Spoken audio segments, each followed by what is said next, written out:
आज हम आपको बिल्कुल शुरुआत से इंग्लिश बोलना सिखाएंगे। आज हमारी पहली क्लास है इंग्लिश स्पीकिंग की। तो क्लास को स्टार्ट करते हैं, ध्यान से देखिएगा। ये शुरुआत वाली बेसिक क्लास होने वाली है। यहाँ से आपको सबसे पहले पढ़ने हैं सब्जेक्ट यानी कर्ता।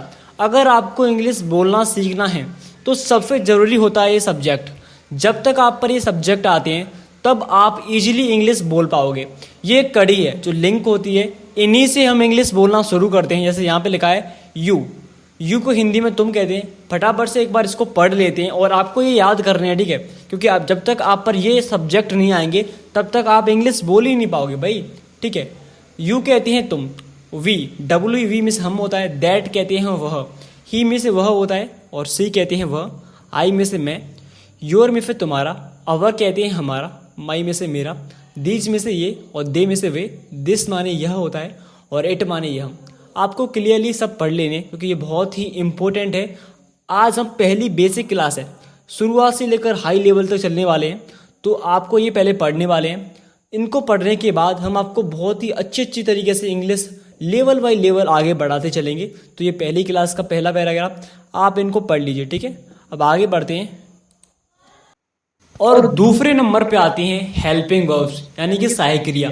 इनका बहुत ही बड़ा रोल है इंग्लिश बोलने में, जैसे कि do, does, is, am, are, has been, have been, was, did, were, had been, will, shall, will be, shall be, will have, shall have, will have been, shall have been, ठीक है? इनका बहुत बड़ा role होता है English बोलने में। अगर वास्तव में आप इंग्लिश सीख रहे हो तो सबसे पहली बात ये होती है इंग्लिश को समझना पड़ता है, ठीक है? अगर आपको ग्रामर तरीके से सीखोगे इंग्लिश बोलना तो आप बहुत ही बेटर रहोगे, क्योंकि जब तक आप ग्रामर तरीका आपके पास नहीं होगा तो रटने से कुछ नहीं होता है। मैं आपको डायरेक्टली कुछ वर्ड्स रटा दूंगा, जैसे कि वह घर जाता है, तो आप इनको रटने से कुछ नहीं होगा। अगर वास्तव में इंग्लिश सीखना है तो आपको ग्रामर तरीके से कोई भी शब्द हो, कोई भी वाक्य हो, आप उसको तुरंत इंग्लिश में बोलो, ये होती है इंग्लिश। तो आपको मैं आज इसी प्रकार से इंग्लिश सिखाऊंगा। ये इनका जो हेल्पिंग यानी कि सहायक क्रिया है, इनका अभी यूज नहीं होगा, इसका प्रयोग आगे होने वाला है, बट मैंने आपको दिखा दिया है, ठीक है? अब आगे और समझते हैं क्या क्या चीज़ हैं, ठीक है? आगे देखते हैं क्या चीज़ और पढ़ने वाले हैं। तो यहाँ पर तीसरे नंबर पे चीज़ आती है, उनका नाम है वर्ब। जो तीसरी चीज़ किसका क्या नाम होता है? उसका नाम होता है वर्ब, जिसे कहते हैं हिंदी में क्रियाएं। क्रियाएं क्या होती हैं सर? क्रिया का भी बहुत बड़ा रोल है। बिना क्रिया आप कोई भी वाक्य बोल ही नहीं सकते। क्रिया हमारी हम जो कार्य करते हैं वो हमारी क्रिया होती है। जैसे कि रीड, पढ़ना भी एक कार्य है। सोना, जाना, दौड़ना, नहाना, आना, बैठना, गाना, पीना, घूमना, कहने का मतलब है जिसके पीछे ना आता है वो अधिकतर हमारी क्रिया कहलाती है। जो कार्य हम करते हैं जिससे हमारी ऊर्जा खर्च होती है वो हमारी क्रिया कहलाती है, ठीक है? जैसे पढ़ना, सोना, खाना, पीटना, काटना, सोचना, पढ़ाना, धोना, लेटना, निकलना, कहना, पकाना, खाना। इनकी जो इंग्लिश होती है ये हमारी इंग्लिश में क्या कहलाती हैं? वर्ब कहलाती हैं। जो इंग्लिश में इंग्लिश होती है इनको हम वर्ब कहते हैं। आप पर छोटी मोटी वर्ड्स यानी शब्द आना जरूरी है, जैसे कि पढ़ना की इंग्लिश, इन सभी की जो मीनिंग होती है वो आप पर आना जरूरी है। नहीं आती है फिर भी कोई बात नहीं है, हम धीरे धीरे सीख लेंगे, ठीक है? हाँ, आज क्लास पहली है, स्टार्ट कर रहे हैं यहाँ से, ठीक है? तो आपको ये सब भी पढ़ लेने हैं। इन सब को पढ़ने के बाद अब अगली जो बारी आती है शुरुआत वाले सेंटेंस की। जिस इंग्लिश कैसे बोलते हैं? सेंटेंस के द्वारा। हम कोई चीज़ किसी से कहते हैं तो वो वाक्य होता है। क्या होता है? वाक्य। उसी प्रकार से इंग्लिश में जब बोलेंगे तो इंग्लिश भी एक सेंटेंस कहलाता है, ठीक है? अब आगे देखते हैं किस प्रकार से हम शुरुआत करते हैं क्लास की। आगे पढ़ते हैं। तो यहाँ से मैंने बेसिक जो सेंटेंस होते हैं, जो शुरुआती इंग्लिश होती है वो आपके सामने पेश की है। आज आप इसको तो कवर कर लोगे, आगे की मुझे नहीं मालूम, आगे की फिर देखेंगे, लेकिन जितना आज मैं सिखाऊंगा उसे आप जरूर आज जितना सीख के मानोगे, ठीक है? तो यहाँ पर आपको ध्यान से देखना है, क्लास शुरुआत वाली है। सबसे पहले हमें कुछ भी नहीं जानना है, हमें सिर्फ इतना जानना है जो मैं आपको बताऊं सिर्फ आपको वही सीखना है, ठीक है? हाँ सर, जैसे कि यहाँ पर मैंने आपको लिखा है यह एक आम है। आपको दिखाई दे रहा है? जी सर, यह एक आम है। अब इसको बोलना कैसे है? सबसे पहले आपको मैंने कहा था आपको इनकी इंग्लिश आना जरूरी है। यह को इंग्लिश में कहते हैं दिस। इतना क्लियर? हाँ। हम जो बेसिक सेंटेंस होते हैं, जो बाकी बोलते हैं छोटी मोटी चीज़, तो उनको कैसे करते हैं ध्यान से देखिए। पहले जो कर्ता होता है, मैंने भी कर्ता आपको लिखाए थे, यह वह, तो यहाँ पर कर्ता क्या है हमारा? यह। इंग्लिश में बोले तो हमारा क्या है, सब्जेक्ट यह है, ठीक है। अब बात करते हैं हेल्पिंग वर्ब। हेल्पिंग वर्ब का बहुत बड़ा रोल है, इसकी हिंदी साइकिलिया। साइकिलिया कहते हैं जो पीछे आती है इज, आर, एम, यानी कि है, चुका है, चुकी है। इनको जो बड़े बड़े सेंटेंस है उनको बाद में सीखेंगे, बट यहाँ पर हमारी क्या है। और है की इंग्लिश क्या होती है, इज। तो पहले करता आएगा, उसके बाद हेल्पिंग वर्ब यानी कि इज। तो दिस इज ए मैंगो, यानी एक आम, तो ए मैंगो हो गया। तो अभी हम बोलना सीखेंगे यह एक आम है, this is a mango, this is a mango. Simply इतना बोल लोगे, हाँ सर यह एक आम है, दिस इज मैंगो। उसी प्रकार से अगर मैं आपसे बोलूं यह 10 गाड़ियां हैं, तो वही ट्रिक लगानी है, वही फॉर्मूला, वही तरीका। पहले यह सब्जेक्ट क्या है, दिस। अब यह तो एक ही वचन होता है, तो है कि क्या लगाएंगे, इस, ठीक है। गाड़ियां कितनी है, 10, तो 10 गाड़ियां, तो कार। अब यहाँ पे देखिए 10 गाड़ियां, 10 गाड़ियां एक वचन या बहुवचन, सर बहुवचन यानी कि प्लूरल है, तो क्या लगा देते हैं पीछे। जब कोई चीज बहुवचन होती है तो उसके पीछे एस या ईएस लगा देते हैं, तो यहाँ पर मैंने एस लगा दिया। तो this is 10 cars, this is 10 cars. उसी प्रकार से मैं आपसे पूछूं यह 20 घर है, वही तरीका, वही चीज, ठीक है। तो यह की मीनिंग क्या होगी, दिस होगी, जी सर। अब यहाँ पर है कि क्या होगी, इज, क्योंकि यह हमारा सिंगुलर यानी कि एक वचन ही होता है।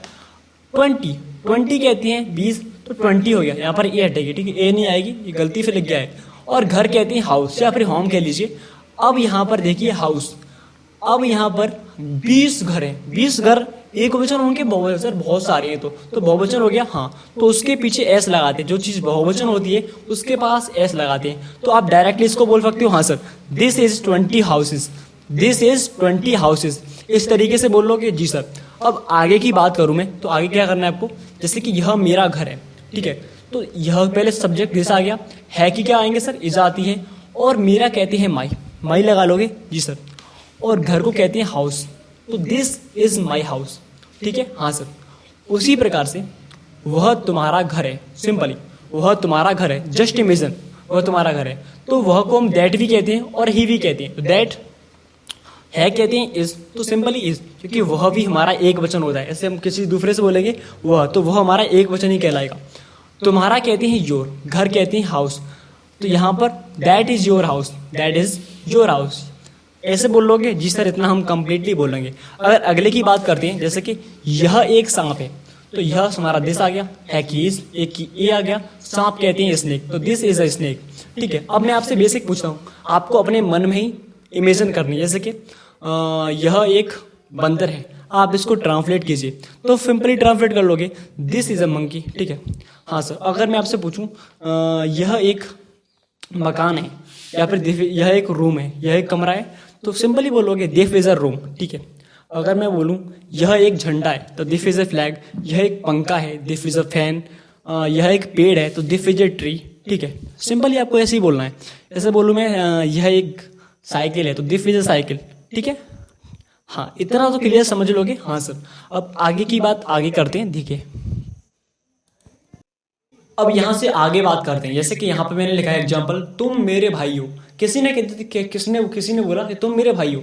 अब इसको इंग्लिश में कैसे बोलेंगे, तो सिंपली आपको ध्यान देना है कि तुम जो यहाँ पर सब्जेक्ट यानी करता है, तो उसको इंग्लिश में कहते क्या है, तो मैंने अभी लिखाई थी आपको, तुमको कहते हैं यू, ठीक है। अब गौर देना है, तुमको मैंने कहा तुम, अब तुम सारे एक वचन हो गए या बहुवचन, सर तुम तो बहुवचन होता है। जो प्लूरल होता है यानी कि बहुवचन हो, तो उसमें हम आर लगाते हैं, ठीक है, हेल्पिंग वर्ब यानी कि साइकिलिया। और जो एक वचन होता है उसमें इज लगाते हैं, ठीक है। तो यू आर, मेरे कहते हैं माई, और भाई कहते हैं ब्रदर, तो you are my brother. Simply बोल लोगे, जी सर तुम मेरे भाई हो, यू आर माई ब्रदर, ठीक है। अगली की बात करते हैं, यह एक बड़ा घर है, यह एक बड़ा घर है। तो सिंपली पहले जो सब्जेक्ट है, सब्जेक्ट को पहले ट्रांसलेट करेंगे, तो यह की दिस होती है, ठीक है तो इज, एक कहते हैं ए, और बड़ा घर यानी कि बिग हाउस, बड़ा कहते हैं बिग, घर कहते हैं हाउस। तो पूरे को इंग्लिश में बोलेंगे this is a big house, this is a big house, ठीक है। सेकंड, वह एक नौकर है, तो वह एक सब्जेक्ट यानी कि उसकी हिंदी क्या होती है, इंग्लिश क्या होती है, ही, ठीक है। और इसके साथ क्या लगाते हैं, इज। और एक नौकर बोलते हैं अ सर्वेंट, ठीक है। तो सिंपली इसका हो गया ही इज अ सर्वेंट। अगर मैं आपसे बहुत सारी चीज पूछूं, आपको अपने दिमाग में तुरंत इमेजिन करना है, ठीक है। तो जैसे कि यह मेरी बिल्ली है, अब इसको ट्रांसलेट कीजिए, तो सिंपली कर लोगे this is my cat, okay. जैसे मैं बोलूँ यह मेरा पंखा है तो दिस इज माई फैन, यह मेरा खेत है तो दिस इज माई फील्ड। अगर मैं पूछूं यह मेरी पुस्तक है तो दिस इज माई बुक्स। ठीक है, आज आप कुछ नहीं सीखोगे, सिर्फ यह वाले सेंटेंस सीखोगे। जितना आप प्रैक्टिस करोगे उतनी ही आपकी इंग्लिश अधिक स्ट्रांग होगी। तो सबसे पहले और आगे देखते हैं, जैसे कि आपके पास कोई भी वस्तु पड़ी हो, उस वस्तु के बारे में बोलना शुरू कीजिए। जैसे कि कोई लड़का हो तो दिस इज ए बॉय, ये लड़का है, ये लड़की है, दिस इज ए गर्ल। कुछ भी बोलना स्टार्ट करो, पर बोलो इंग्लिश ही।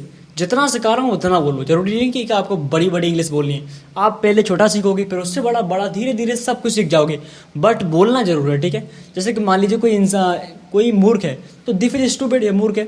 ठीक है, या फिर बैड है, कोई दुखी इंसान है तो दिस इज सैड, ये दुखी है। आप जितना चाहो उतनी प्रैक्टिस करो, क्योंकि आप जितनी प्रैक्टिस करोगे आपकी इंग्लिश उतनी ही स्ट्रांग होगी। जरूरत नहीं कि आपको बड़ा ही बोलना है, ठीक है, छोटा ही बोल लीजिए, कोई बात नहीं। अब देखिए यहाँ से आगे बढ़ते हैं। यह एक सांप है, यह को कहते हैं दिस, और इज बोलते हैं हेल्पिंग और है, और एक सांप यानी कि ए स्नेक, तो this is a snake, this is a snake complete. हाँ, जैसे कि अगला, राम एक अच्छा लड़का है तो राम एक करता है तो राम। जरूरी नहीं कि तुम हम या यहाँ पर वही चीज़ आए, लेकिन यहाँ पर कोई नाम भी आ सकता है, नाम भी एक करता होता है। ठीक है, तो राम है बोलते हैं इज, एक बोलते हैं अ, अच्छा कहते हैं गुड, लड़का कहते हैं बॉय। इसकी इंग्लिश आपको, जिनकी मीनिंग आपको याद करनी पड़ेगी। ठीक है, तो Ram is a good boy, Ram एक अच्छा लड़का है, इतना बोलोगे। हाँ सर, यह किताब मेरी है। ठीक है, तो दिस इज़ माई बुक हो, ओके। हाँ sir, this is my book, यह किताब मेरी है। वह एक चाबी है, वह को ही भी कहते हैं और दैट भी कहते हैं। तो दैट इज़ अ की, दैट इज़ अ की कहते हैं चाबी। ठीक है, की में फिर चाबी, ए में से एक होता है, दैट इज की बोल लोगी। हाँ सर, ऐसे ही सीता एक लड़की है तो सीता इज गर्ल। ठीक है, आप फिर जितना बोलूँ आप सिर्फ उतना प्रैक्टिस कीजिए। जैसे कि मान लीजिए यह एक दीवार है, this is a ball, ball माने दीवार होता है। ठीक है, WALL। जैसा कि मैं बात करूँ यह एक गेंद तो दिस इज बॉल, BALL होती है उसकी। अगर बात करूँ एक बल्ला है तो दिस इज अ बैट। ठीक है, कुछ भी बोलिए पर बोलिए।